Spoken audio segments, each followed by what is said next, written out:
What's happening?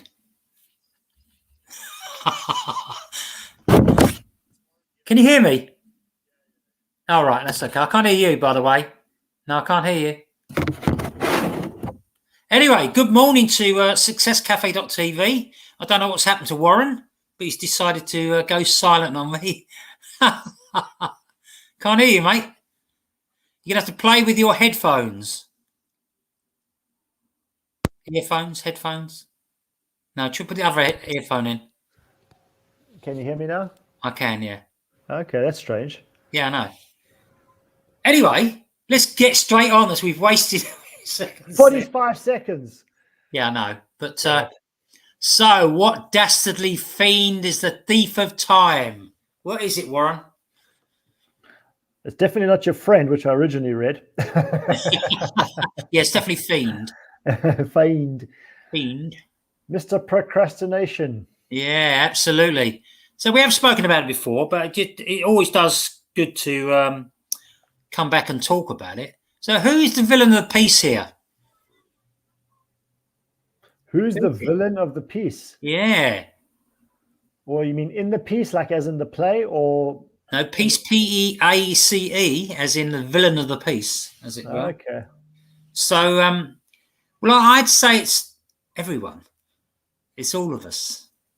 Because we all procrastinate. You know, this criminal or bunch of criminals, they have tentacles everywhere. Okay? And that, if you look at your own life, because I know I look at mine quite a lot, and you realise, oh, I could have done better there. Yeah. I could have done much more. Yeah. You know, and we do let things go. You know, we do put things off. And this is really just a nudge to everyone and to ourselves as well, that we need to utilise more of our minutes and seconds and, you know, and not waste it.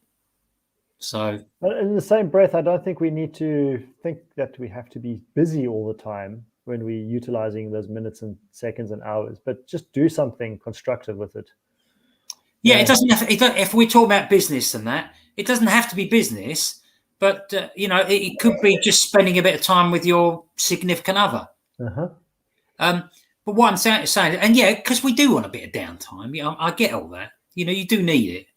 But some of us take it to the nth degree and we'll spend the whole day relaxing. Anything, you know, and I think that we all need to do something, whether it's a hobby or whatever, to make life interesting.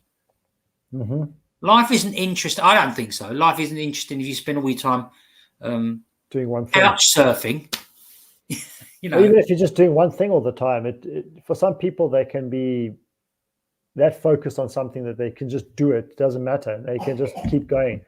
But I think for most people that do struggle with procrastination when it comes to business-related issues, I think sometimes we want diversity. We want some kind of variety in our life. Oh, you've always got a variety, always, because otherwise it just becomes monotonous, boring, you know. But some people can thrive on that. Some people thrive on that monotony. They thrive on the fact that they only have one thing to think about and they don't think about anything else. Yeah. So our message is for the people who want to achieve. Okay. So I would say if you're not one of those people that wants to achieve something, then you're in the wrong place. Okay. However, no, please carry on listening because you may get something from this. Absolutely, and you can pass it on to someone else who may be wanting to be an achiever. Yeah. So I found this written down: be wise today, as life and opportunities can slip away. Ooh, that's a nice rhyme. Yeah, I just thought of that. And be wise today, as life and opportunities can slip away. So what I remind people of is, if you look at, I get fascinated with hourglasses. Now, I've always wanted to buy one. I haven't got one. Maybe I should. But I look at them and I'm thinking, if all them grains of sand are seconds of time on the clock, you know, and they're slipping away all the time, you know. And although you can't use all of them, we accept that. I think we can use more of them. More of them. That's key. Yeah. Yeah. Just more of it. You don't have to use all of it. No, you don't have to use all of it, but use some of it. Use a bit more of it, maybe. You know, sometimes, and I've got to be honest here, it does scare me a little bit. You know, maybe that's not the word, but I'm concerned. You know, I'm always concerned that I'm not doing enough. I think if you, who was it that did the 1% rule? Was it Bob Proctor, Jim Rohn? Who was it that does the 1% rule? So every day you just, or every week you just increase your activity levels by 1% at a time. Yeah. Or just increase it. Yeah. But because that way then it's not overwhelming. Yeah. So people don't want to because they feel overwhelmed with procrastination, right? So procrastination is what's keeping them feeling overwhelmed, and it's a vicious circle. So if you just increase by that's exactly what it is, a vicious circle. 1% every day, then it's not an overwhelming thing to contend with. It doesn't need to get stressed over. It doesn't have to stress you out or get you overwhelmed. So you just do 1% every day extra, 1% every day extra. And eventually at the end of the year, you've got 365% extra, which you're doing. Yeah, absolutely. So, yeah, I think, what was it? I think, oh yeah, it's madness to defer. That's the other thing I found when I was doing my research. And if you break that down, it is madness to defer.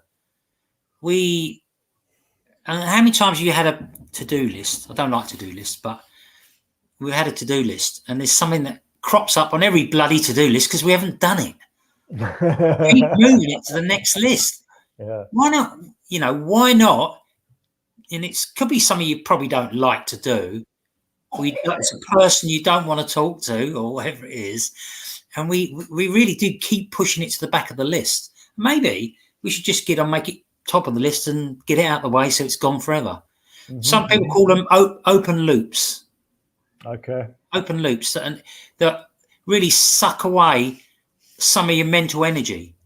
And I think you should really either bin them for good or get on and do it. You know, it's like, and we all do it. I mean, nobody's, even the best people do it. But you just highlighted one point there, is that it saps on your mental energy. Yeah. This is the profound thing about procrastination, is that if mentally we are drained of motivation and inspiration.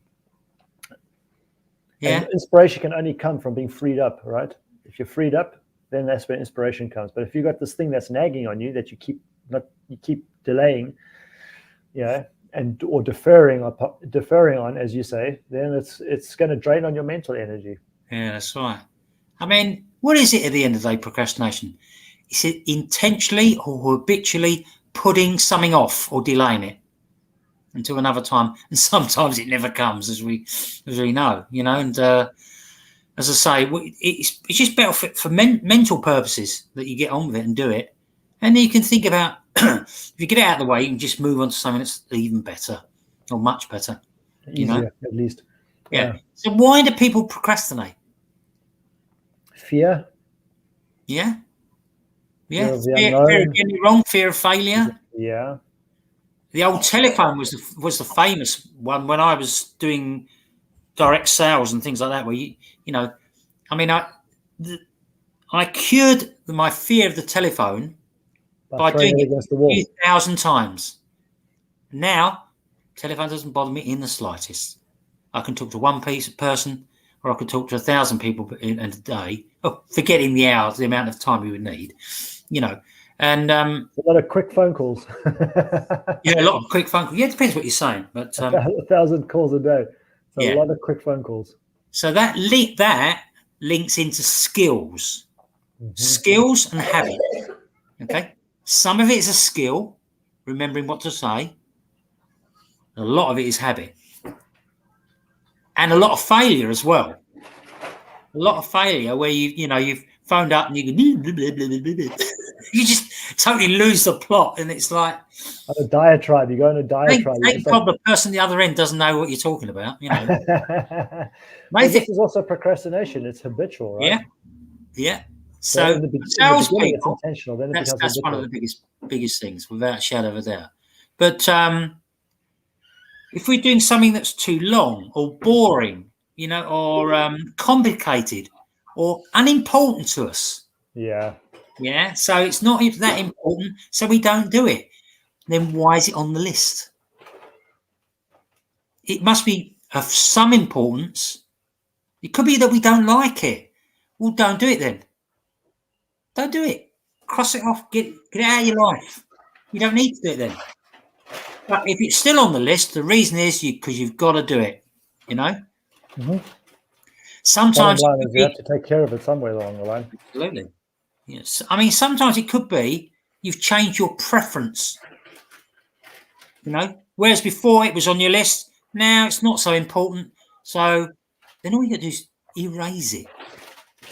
But also sometimes we like to dispel the importance of it because we're procrastinating so much on it. Then we start to convince ourselves and justify the fact, it's not that important really to get it done. And all you're doing is you're just BSing yourself. Yeah, absolutely. I mean, look, there's lots of intricacies here as well. So you've got to work that out for yourself, but don't minimise it because you can't be bothered to do it. So you know, some people just don't care. Some people just have a poor attitude, you know, and some people don't worry about the being late and things like that. The consequences of being late for an appointment. I hate that. I'll even leave 45 minutes earlier just so that I can, even if I've got to sit outside and read a book for a little while, you know, to make sure I'm there on time. Yeah. You always want to be that person that's, if you're on time, it doesn't mean your appointment's 11 o'clock that you're there at 11 o'clock. You're there at 5 to 11, 10 to 11. You know, and also, we experience this a lot, right? We hold meetings for people, and then people are late for the meetings online or whatever. People are late. People just don't show up. Yeah. Okay. And very often that's to do with procrastination as well. Procrastination on their part. You know, they're procrastinating about making just the thought of having to make a decision about something. Yeah. People don't like to just make decisions about things very easily, so they end up procrastinating about it, and then they don't even show up. So they end up losing out on an opportunity, and that's where the fiend comes in, because you're cutting yourself short, you're selling yourself short, you don't trust yourself enough, and then on top of that, these opportunities just come and go, and this happens in all elements of life, all areas of life where opportunities are missed because of procrastination. Doesn't necessarily business-wise. I mean, how many times I think about when I used to go out and I'd be sitting in a bar or club or somewhere, a restaurant, and I'd eye somebody out and I'd start doing some candy flirting and all that kind of stuff, you know. Mm. But then the procrastination would get the better of me, and I wouldn't get up and have the balls to go over and talk to her because of the fear. And I think about the amount of opportunities that I missed out on actually just having a dance with somebody, let alone anything else. I remember that. You go, I must ask her to dance, and by the end of the evening, you haven't. You still haven't asked her. You haven't asked her to dance, and you just wasted an opportunity. You know, it's. But in the world of business and sales and things like that, I mean, it's about power, it's about confidence, and it's about being bold and skills. Mm-hmm. You know. And when you first start out, I keep talking about using the telephone. This is my world, you know. When I first started using the telephone, I was awful, absolutely awful. I didn't want to pick the phone up. You know, as you heard it before, it became this 2-ton telephone. You just couldn't lift the receiver. Yeah. You know, and there'd be someone at the top of your list, but you'll bypass them because you're either afraid or, you know, or it's a relative or a friend, and you think, I don't want to be disappointed. I don't want to be put down. I don't want to feel belittled, you know. And really and truly, most people are okay when you phone them up. They're as good as gold. And if they're if you've done a bit of advertising and they're quite a warm lead, as we call it, yeah. A lot of them are actually waiting for your call. I guess many are, right? Yeah, that's what I'm saying. And there's you panicking about it and thinking, oh my God, I dread making this call.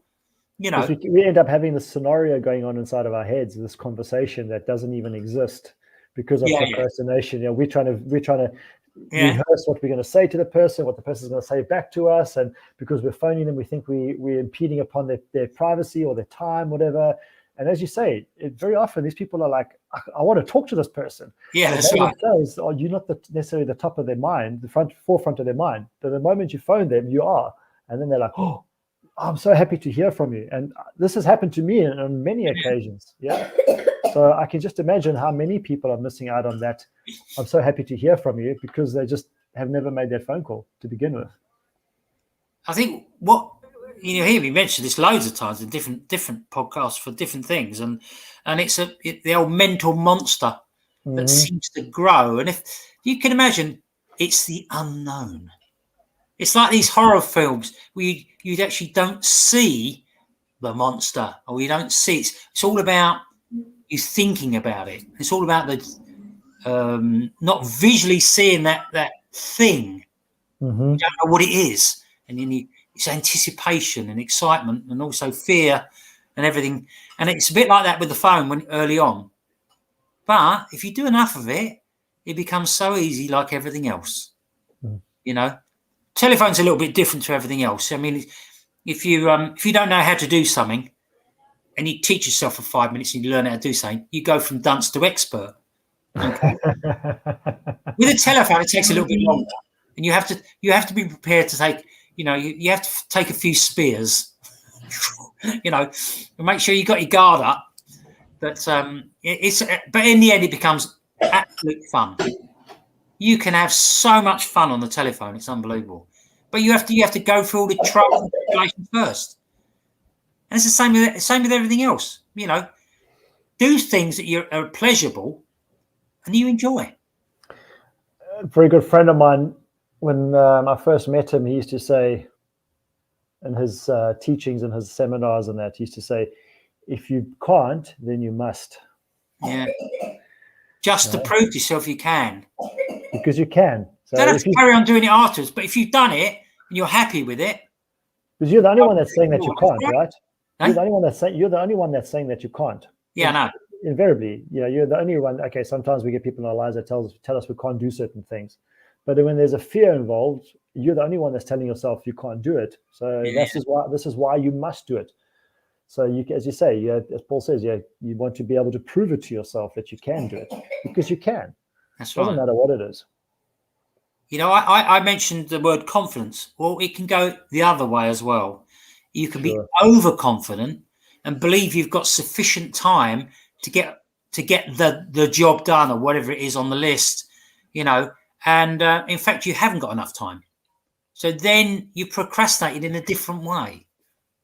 So start early, get it done, and then you can have fun. So procrastination has more than one angle to it, eh? Yeah, absolutely. More than one dimension, so it can sneak up on you in different ways. See, it's like the consequences of lateness, as we say. What can go wrong? Well, you turn up flustered. So let's say a job interview. You turn up late, didn't take enough time to get there. The old tie, starts sweating a little bit, and especially a man. But and then what happens? It all starts to go wrong.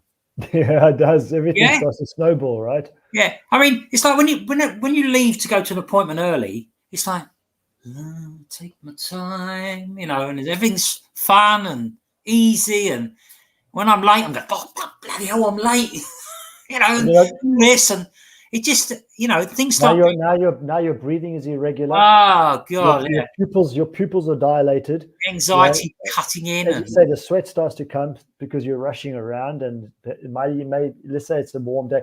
When I was in the Middle East, ever since I was a kid, I grew up with a mother who never worried about getting to places on time. And I used to be like, no, we got to get there. They said the party starts at 3:00. We must be there for 3:00. Or before. My mother's like, yeah, whatever, it doesn't matter, man. We'll get there whenever. And I'm like, no, they said 3:00. You're going to be there. So all my life I've been like this. And then in the Middle East, you pitch up at a meeting for somebody or a client or something like that. You get there on time, and you end up waiting.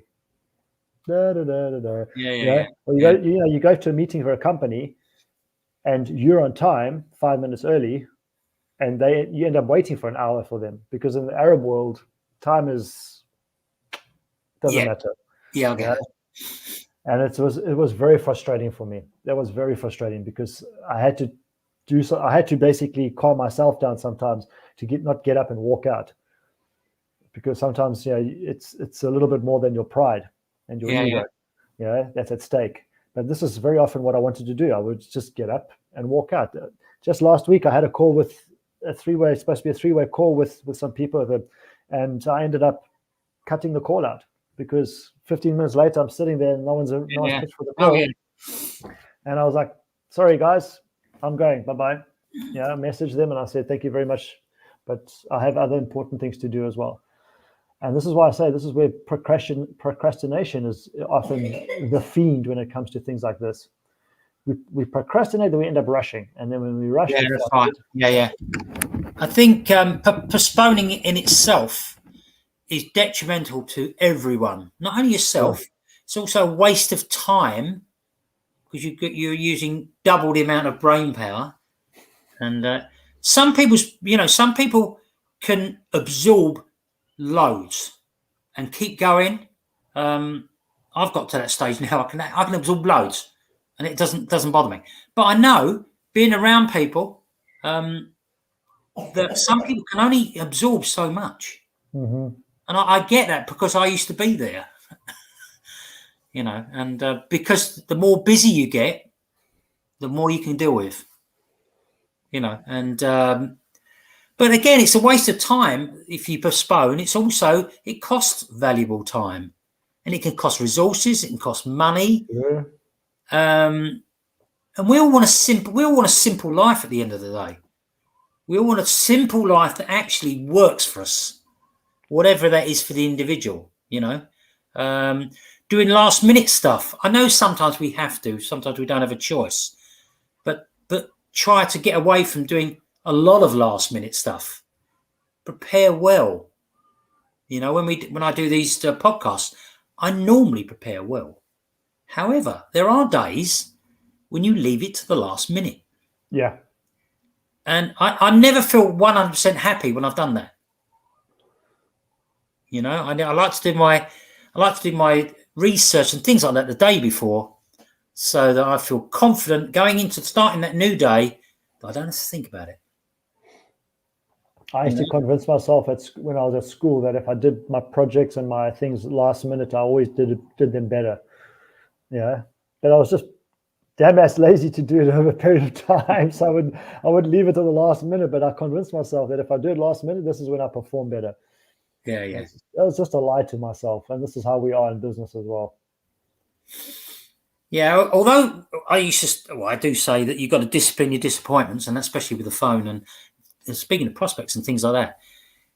But it can be demoralising. It can do irreparable damage if you don't do things the right way, and it can affect your reputation. True. If you with these podcasts, if I say I'm going to be there, I'm there.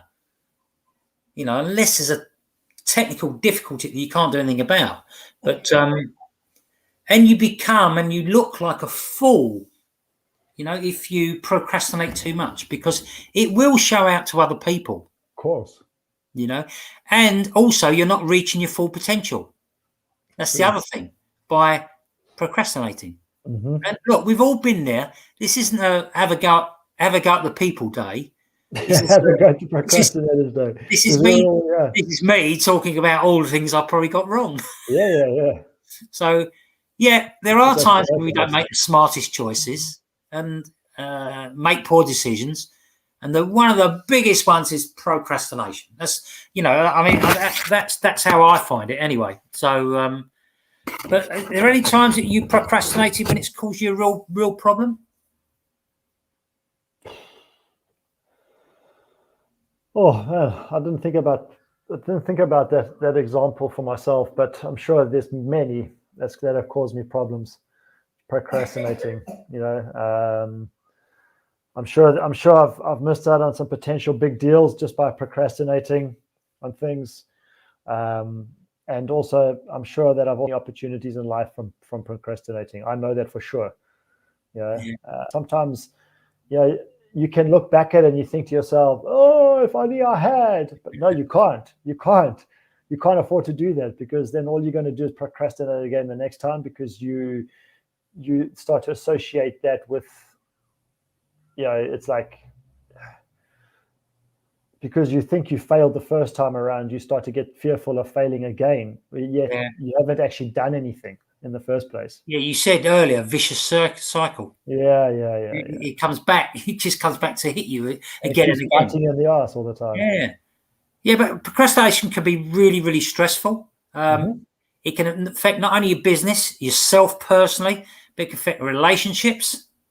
Failure to say "I love you," or asking someone to have their hand in marriage, or whatever it could be. It could be anything. But I'm just saying, it can have tremendous effects if you put things off. What about investments and things like that? If you put them off, of course.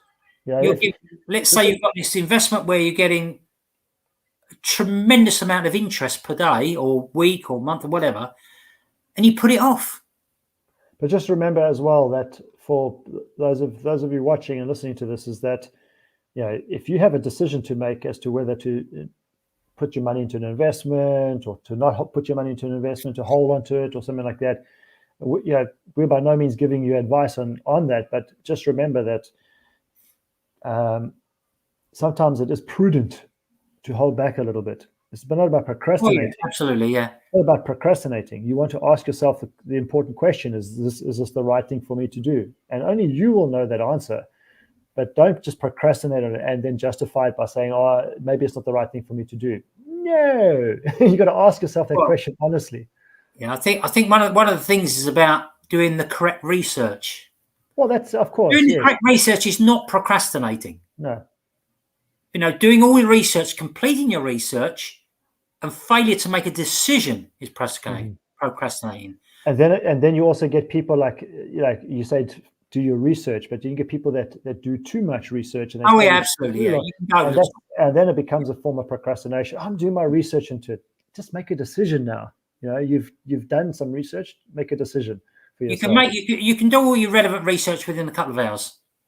You should be enough to make a decision anyway. Yes, that's how exactly, I see it. Exactly. Yeah. So, and you can do it all in one day. I'll do it tomorrow. Don't think so. This is your time. Make the decision now. I'll give you 2 hours. So what are the benefits of being proactive? Let's say instead of procrastinating, you're proactive and you get on with it. What are the benefits? Well, maybe we should do a whole session on that in the next week. Okay. Do a whole podcast on the benefits of being proactive. Okay, we'll do that then. Okay. As opposed to scratching the surface on it now. So yeah, all right. Okay. Yeah. Anyway, get rid of that robber today. All right. The robber of time. The robber of time. Not procrastinating. And I promise you I will too. All right. Because we all As will I. Yeah. And that's all I want to say, really. Oh, and you said that. Oh, Forrest Gump, didn't he? That's all I want to say. I thought I'd heard it before. So from Forrest Gump and from Warren, I'm actually gonna make a commitment here now on live video. There's talking about procrastination. There's been a particular name that's been popping up in my head for some months now, to phone this particular person, this individual. And this person I haven't spoken to since, I don't know how many years, since I was 18. No, since I was 21. So last time I spoke to this individual, something's been telling me phone this person. And it's business related, okay, potentially, but I don't know what may come of it. So I'm going to phone this person and I'm going to stop procrastinating on it. I'm going to do it. Whatever the reason for it, I'm going to do it. I don't know why I've been procrastinating phoning this person, but for some reason I have. So, yeah. So what are you going to do? You're going to phone him up as soon as you come off this Facebook Live, aren't you? Yeah, I'm going to. Yeah. Because it's the only best time to do it. It's now. I'll hold your feet to the fire. So, and you can tell me the name, and then you can tell me how it got on, and I'll tell you. When you come back on next week, I'll confirm that you actually did do that. So cool. All right. Lovely. Well, have a great week, everyone. It's the start of the week. It's Monday. You know, go forth and multiply. Go forth and multiply. Isn't that's what Genghis Khan said, right? Yeah. That was his multiply. What it means is get your list done. Whatever it is, all those things you need to get done. So have a great week, and we'll see you next Monday at 11 a.m. London time, 12 midday Bucharest time. Sorry, Budapest time. Yeah, it's the same for Bucharest as well, actually. But, yeah, we don't know anybody in Bucharest. No, I don't. Not yet. I will do. Right. Speak to everyone soon. Cheers.